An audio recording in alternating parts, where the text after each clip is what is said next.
It's so nice to see you all here today. This is actually our second Arbor Day. This is the one that we were able to make bring out to the public. Um, we had started on our journey to become a tree city, and we were recognized by the Arbor Day Foundation with an idea that was spearheaded by Al Mancini. He's one of the folks who lives here in town. Unfortunately, he's not able to be here today, but he's passionate about saving trees, and his passion carried through and carried forward to the point where we did apply for recognition and designation through the Arbor Day Foundation to become a tree city. And that happened last year for the first time, and the journey has continued. So today, on Arbor Day, as we're celebrating our second Tree City year, we are celebrating the planting of 2 native trees on library grounds, which is the start of a new collaborative journey. To learn more about the new collaboration that we're going to be having with the library, you are going to need to come back next year so that you can see what we're going to do as our next steps.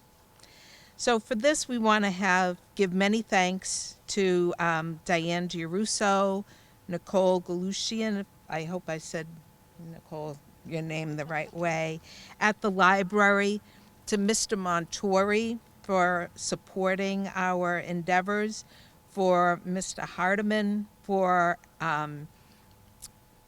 the expertise with getting the trees and planting our trees here, and all the departments in town who really helped make this day possible. Tewksbury is one of 91 Massachusetts towns to attain Tree City recognition. We have a way to go to match the town with the longest Tree City standing, but we'll continue to work toward maintaining the town's status.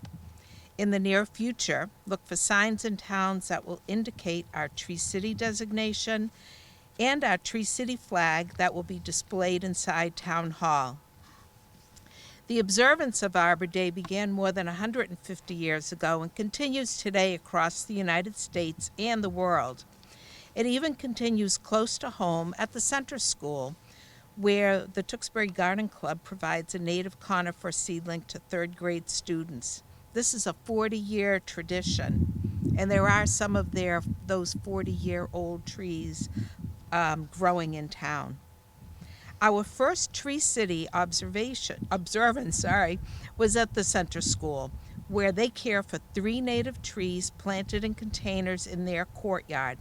They have a redbud, there is a willow, and a pussy willow, and a flowering dogwood.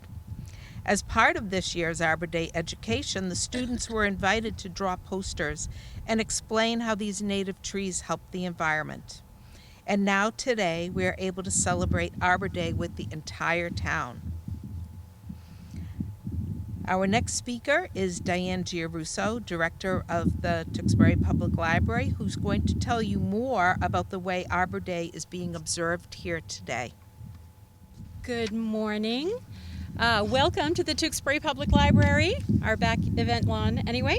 I'm Diane Giarusso. I am the library director here, and I am so excited to have embarked on this journey with Susan and the Tree City Committee and Arbor Day. This library, the grounds, the programs that we do are supported by many, many groups and people, including the town, the Friends of the Library, the Garden Club, who originally planted a garden back there, not this one, but another one, and many grants and so many volunteers who help us out. So I really appreciate that. And one of the things that it's enabled me to do, and I tease my husband, whose job is to say no to people all the time, he's in regulation, I get to say yes. And I have been able to say yes to so many things thanks to all of those people. So years before I got here, there was a flower and sort of native plant garden to improve the ecosystem and invite pollinators. I'm sorry, words. And this was a project, as I recall, through the garden club, and somebody can tell me if that's true. Is that true? Yes. Okay, wonderful. So 8 years ago, one of my library staff members said, that garden's kind of fallow and, no one's really using it. What if we turned it into a community garden? And we were able to grow plants, vegetables and fruits, and teach people organic farming. And that is what we did. And I got to say yes to that thanks to the friends who provided literal seed money for us. So I appreciate that. It has continued to grow in size and in stature, and it is managed, I'm going to say, by our wonderful assistant director, Nicole Galician, excuse me, and, right. I'm lucky I remembered to call her Nicole and not something else. So, because I do that all the time, my staff will tell you. And our volunteer garden managers who do so much wonderful work for us. And then 7 years ago, Robert said, I want to have some concerts. I'd love to have outside concerts. And I was able to say yes again because we were able to find grant money and our friends of the library supported us. I was able to say yes. So happy. And that has grown also. If some of you have been here, and some of you might have seen Facebook posts with 700 people here. Think about that. With no shade. Think about that. So those people are true heroes. It's not me. So I was able to say yes, and we have a wonderful concert series every summer, and I am looking forward to it again. And then maybe last year, Mr. Montori said, I have some, little extra funding. Is there a project you'd like to do? Is there something that, and so you always say yes when someone asks you that. Okay, that's my tip of the day. Always say yes. Always have something in your head. And I said, well, our concerts are great, but, they're on this sort of grassy area, these poor musicians, and I'd love to have a platform. And then, what I really would like is to have an accessible path to the garden so that everybody can enjoy it and people can get here easier for our concerts. Richard also said yes, so thank you. Mr. Bommel is here. He's the one who made this all happen, and we appreciate that. And then when Susan came by this year and said, hey, we're thinking, would you like to do this? I thought, yes. That'd be wonderful. So when she mentioned a multi-year project, that yes went into all caps with flowers and fireworks around it, because I love the idea of turning this area into a more park-like experience for people. And I bet people who come to our concerts would love to have some shade in several years. There's not a lot of shade right now.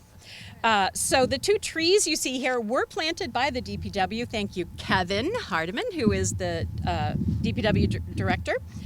And we plan some more plantings, as Susan mentioned. And so in the next several years, we will be encouraging even more pollinators, critters who are good for our environment to visit this area and help to improve the ecosystem that is around us. And it's a little thing that we can do, but it's through little things that people do that make big things happen. So that is why we're here today. And I want to thank you all for attending very much and remind you to go back into the library. You can go through this door and look at all the beautiful floral interpretations of the Garden Club's partnership with us to produce art in bloom. It's gorgeous. It's only here till Sunday, so it's a limited time. So I really appreciate you being here, and I thank the Garden Club, and I thank Susan and the Tree City Committee. And now I'm done. Before I call someone a name that is not theirs. Yeah. Do you want me to announce Pam? Oh. Do you want me to announce? So our next speaker is Pam, whose last name I don't have in my head right now. But again, lucky I remembered your first name. Do you want to keep this here? Yeah. Okay. All right. Thank you. Okay. Well, thank you. Thank you. Thank you, Diane.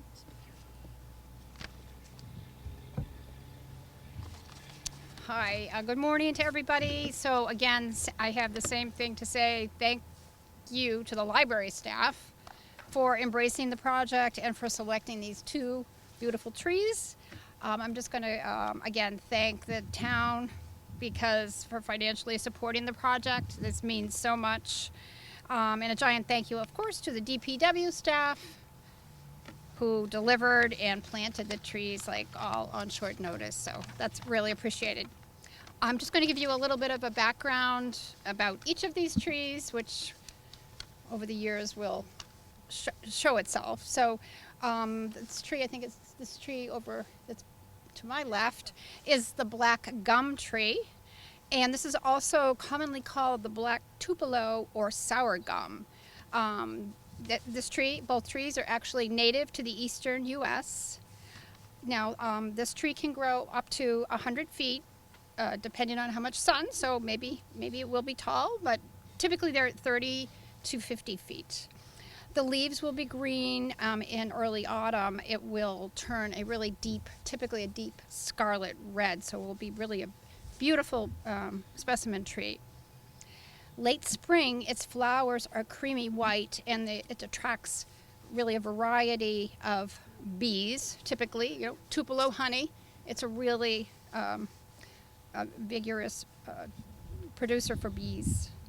In late summer, the flowers produce fruit that is highly nutritious for birds, particularly important energy source for our songbirds as they prepare for their fall migration. And then this is kind of a cool thing. As the tree matures, it often develops these hollow cavities that aren't damaging because it's a very sturdy, strong tree, strong wood. But those cavities can become homes for, we'll see bats maybe, hopefully, raccoons, owls, or other nesting birds. So lots of potential there. So not only are we going to maybe someday have shade, someday, or someone will have shade here, and then sequestering CO2, everything benefits from this.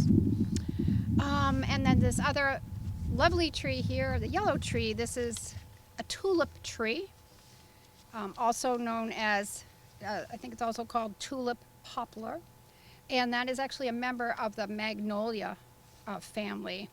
And this tree, I read, is actually a very fast-growing tree. It can grow up to 25 inches in a year. I mean, we'll see what happens. And with great open space like this tree can also become very tall, 100 feet in open space, with a really high canopy. Those flowers will bloom high in that canopy. Birds will nest up there. Those flowers will produce a wealth of nectar, pollen. Hummingbirds, bees will be frequent visitors, hopefully, to the tree. And it's also host to 2 species of caterpillars, which is very cool. So we'll have nests and pollen and all sorts of things going on. And the really interesting thing I read was this tree is one of the largest native trees in North America. So I was actually quite impressed by that. So anyway, kudos to everyone involved in making this happen, securing the trees, and may our trees live long past us and have long, productive lives. Thank you all for coming. And I don't know who's, okay, Nicole. Good morning, everyone. My name is Nicole Galician. I'm the assistant director here at the library, and I'm here this morning to speak with you about how these 2 wonderful additions to our backyard tie in to some of the other wonderful initiatives we have going on at the library right now. So over the last 2 years since joining the team here in Tewksbury, I've been privileged enough to work with a supportive library director in Diane and a community as well connected as this one. The planting of these trees in celebration of Arbor Day speaks to the strong efforts of our community members to build important connections that bring residents together, while also creating beautiful spaces for all of us to enjoy for many years to come. As Diane mentioned, just in front of us is the TPL Community Garden. It was established in 2016, and this year is our 8th season. Through its amazing volunteers, the garden has been operating for these 8 years and provides a free space for community members to grow organic produce and be self-sustaining. You may have seen the community garden at the community market, and they also work very closely with the community food pantry to donate dozens of pounds of fresh and organic produce every year for folks to enjoy around town. Building off the wonderful self-sustaining nature of the community garden, we just recently, at the beginning of the month, 3 weeks ago, launched a seed library, which is right on our second floor, and it's free and open to everyone, so we can support members of our community who may not be able to secure a plot to continue to grow produce at home, or to learn more about native plants and flowers, and help support our pollinator members of our community as well. Through our work and passion of many volunteers, the community garden and the seed library hope to support healthy food options, organic and sustainable gardening practices, and to continue to educate the community on the importance of both native and pollinator-friendly plants and flowers. In addition, if you've ever been to a library event, which I think all of you have, or if you've ever been on our social media or our website, you know that TPL has a lot more to offer than just books. Our programming staff connect with community partners like the Tewksbury Garden Club to host programs from everything about learning how to garden hydrangeas to seed saving. So we have a lot that we like to tie into what we do both in and outside of the building. I just want to take this moment to thank all of you for attending today and for your continued support of all the really cool things that we get to do here at the library. We couldn't do it without our wonderful staff and each of you who comes out on days like today to support us. So thank you very much.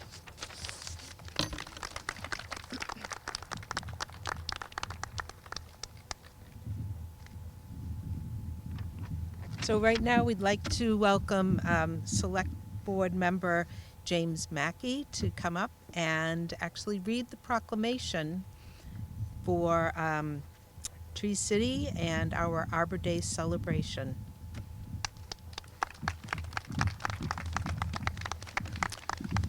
Good morning. Thank you, Susan, and thank you for inviting me to participate in today's Tree City observation.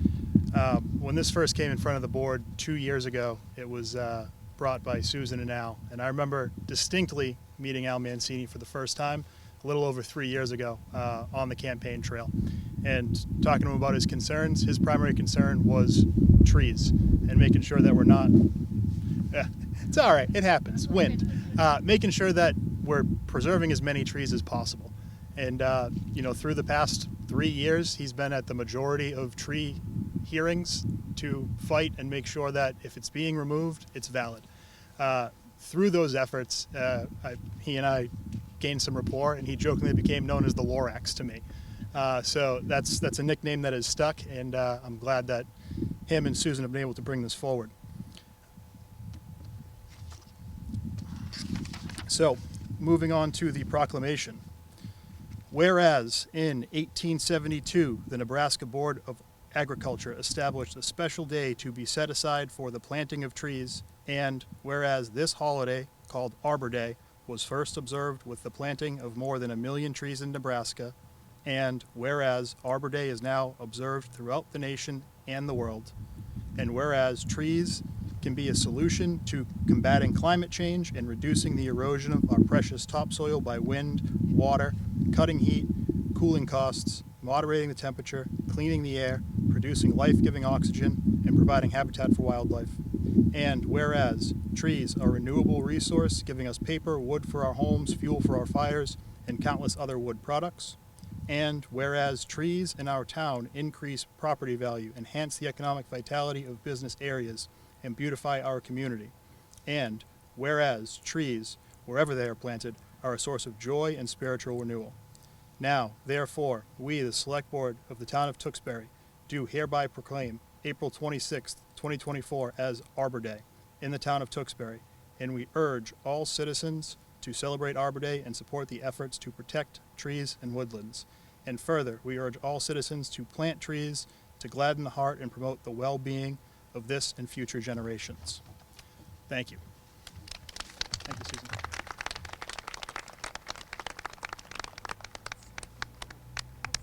Thank you, Mr. Mackey. Thank you to Nicole. Thank you to Pam. Thank you to Diane. And thanks to all of you for coming out and supporting our efforts to observe Arbor Day here in Tewksbury, and particularly our Tree City status.